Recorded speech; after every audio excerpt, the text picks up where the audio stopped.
Students our next topic is spherical mirrors.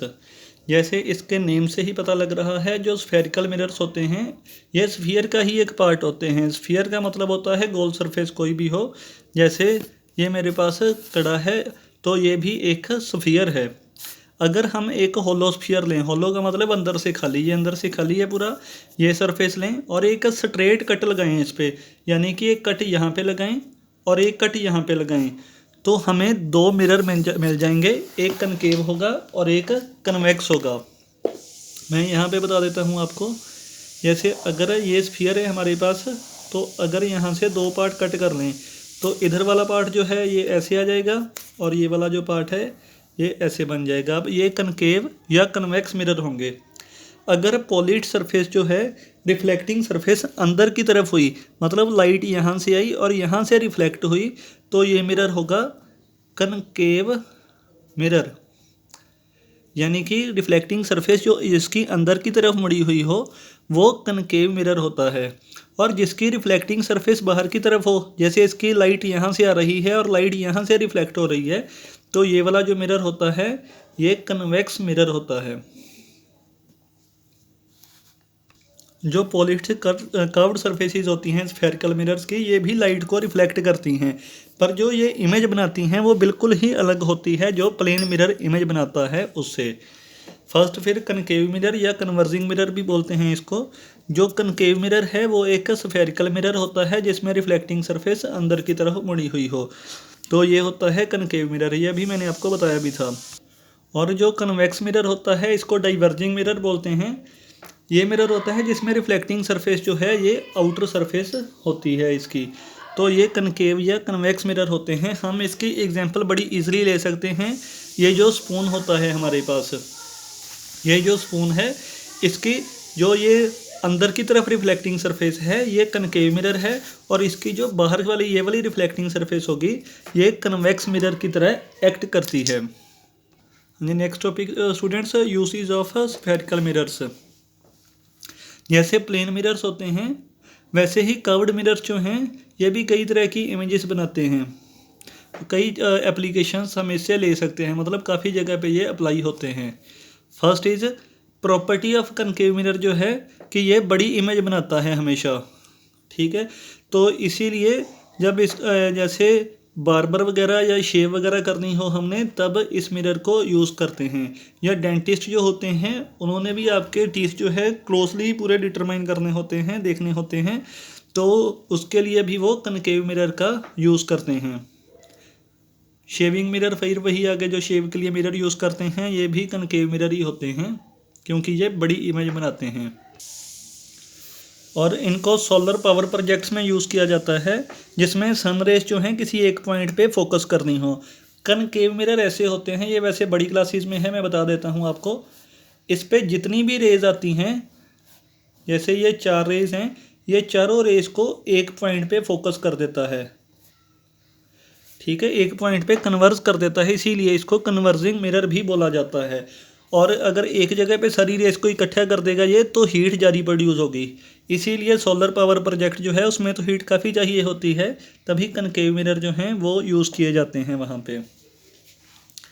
जो convex mirror हैं इनको रियर व्यू मिरर की तरह यूज़ किया जाता है, या विंग मिरर्स में, जैसे कार वगैरह के शीशे, ये बाइक के शीशे होते हैं साइड में, वो जो हैं ये कन्वेक्स मिरर ही होते हैं।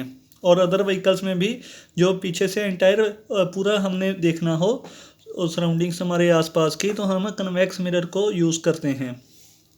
ये सुपरमार्केट्स में और पार्किंग लॉट्स में भी यूज़ होते हैं। ये यूज़ क्यों होते हैं? क्योंकि छोटा सा मिरर होने के बावजूद ये बड़ी जगह को कवर कर देता है। जैसे ये छोटा सा शीशा है, बिल्कुल छोटा मिरर है, और इसमें बसेस वगैरह, ट्रक वगैरह, पीछे से सारी ट्रैफिक हमें दिख पाती है, इसीलिए हम इन मिरर्स को यूज़ करते हैं। Next is spherical lenses. जो लेंस होती है ये एक कर्व्ड एंड पॉलिश्ड सरफेस होती है, ग्लास की या अदर किसी भी ट्रांसपेरेंट मटेरियल्स की ये हो सकती है। जस्ट लाइक मिरर्स जो हैं, लेंसेज भी जो हैं ये भी लाइट की डायरेक्शन को चेंज कर देते हैं। बिल्कुल हमारे पास दो ही लेंस हैं, जैसे मिरर थे कन्वेक्स एंड कनकेव लेंस, ये कॉमन टाइप लेंसेज हैं। अब मैं इनको स्फेरिकल लेंसेज क्यों बोलते हैं? क्योंकि ये स्फीयर से बने होते हैं। मैं बताता हूँ आपको कि लेंस बनते कैसे हैं। जैसे मिरर तो एक ही स्फीयर से बन गया था, लेंस को बनाने के लिए दो स्फीयर चाहिए होते हैं। जैसे अगर इसको ज्वाइन कर दिया तो अगर बीच वाला जो पार्ट है ये हम इससे अलग कर लें तो ये वाली शेप बन जाएगी। ये एक लेंस होता है कन्वेक्स लेंस। ये वाला जो लेंस है मिडल से जो है थिक होगा और जो कॉर्नर पॉइंट्स होंगे यहाँ पे थिन होगा। ये वाला जो कन्वेक्स लेंस होगा। जो कनकेव होता है वो ऐसे होता है कि उसमें दो लेंस को दूर रखा जाता है और पार्ट थोड़ा थोड़ा कट कर दिया जाता है। यहाँ पे ग्लास अलग लगा दिया जाता है। तो ये वाले जो हैं ऐसे लेंस बन जाते हैं। इनको कनकेव लेंस बोला जाता है। कनकेव लेंस, इसमें मिडल पॉइंट से जो हैं ये थिन होते हैं बिल्कुल, और जो साइड्स पे थिक होते हैं। तो ये पहचान है कन्वेक्स और कनकेव लेंस की। अगर आपको लेंस दिखा भी दिए जाएं तो आप इस तरीके से उनको पहचान सकते हो। जो कन्वेक्स लेंस है मिडल से जो है बल्ज होता है, मोटा होता है और एजिस से थिन होता है। कॉमन एग्जांपल है जो मैग्नीफाइंग ग्लास होता है। मैग्नीफाई किसी भी चीज़ को करने के लिए जो ग्लास यूज़ करते हैं वो कन्वेक्स लेंस ही होता है। जो स्पेक्टल्स होती हैं, चश्मे होते हैं रीडिंग ग्लासेस के लिए, वो भी कन्वेक्स लेंस ही होते हैं। Next is concave lens. जो मिडल से थिन था, ये वाला जो लेंस था मिडल से थिन और स्मूथली जो है इंक्रीज करता जाता है जिस पे। ये जो नेगेटिव पावर जिनकी होती है स्पेक्टल्स की, उनमें ये वाला यूज़ होता है कनकेव लेंस। नेक्स्ट है यूसेज ऑफ लेंसेज। बोस जो हैं ये स्पेक्टल चश्मे में यूज़ किए जाते हैं ताकि आई साइड को करेक्ट किया जा सके।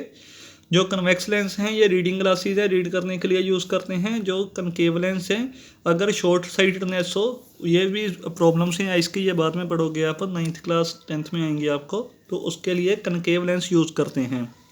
लेंसेज जो हैं ये कैमरास में, मैग्नीफाइंग ग्लास में, मैग्नीफाइंग ग्लास मतलब ये वाला देख सकते हो आप, बाइनोक्यूलर्स में, माइक्रोस्कोप्स का भी पता होगा आपको। माइक्रोस्कोप होती है माइक्रो ऑर्गेनिजम्स को देखने के लिए जो यूज़ होती है। टेलीस्कोप जो होती है कोई बड़े बड़े प्लैनेट्स को देखने के लिए जो यूज़ होती है वो टेलीस्कोप होती है। बाइनोक्यूलर्स दूरबीन होती है।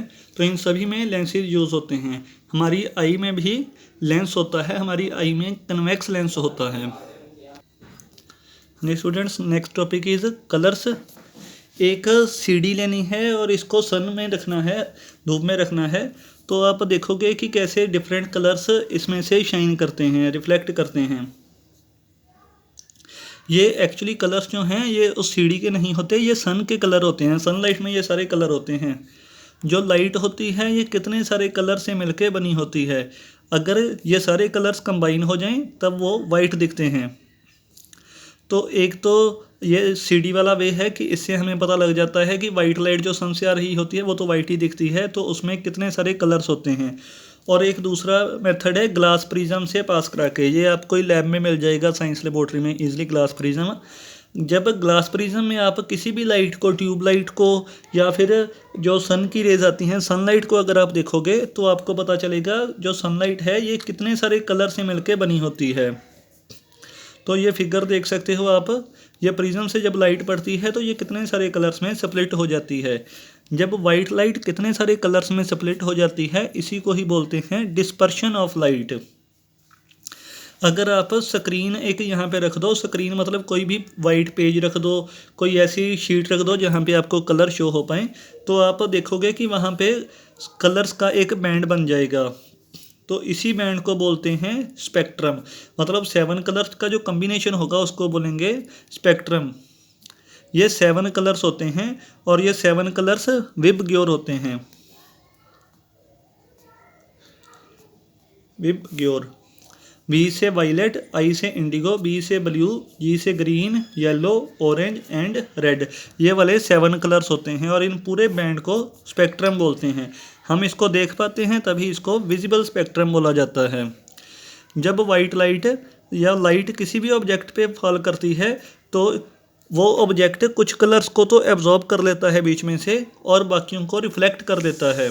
जैसे एक ग्रीन लीफ है, हरा पत्ता है कोई भी, तो वो सारे कलर्स को एब्जॉर्ब कर लेगा पर वो रिफ्लेक्ट सिर्फ ग्रीन कलर को ही करेगा, इसीलिए वो लीफ हमें ग्रीन दिखाई देता है। एक अनदर मेथड है जो यूज़ कर सकते हैं हम ये देखने के लिए कि लाइट डिफरेंट कलर से बनी हुई है, तो ये हो सकता है न्यूटन्स डिस्क की हेल्प से, उससे भी आप पता कर सकते हो।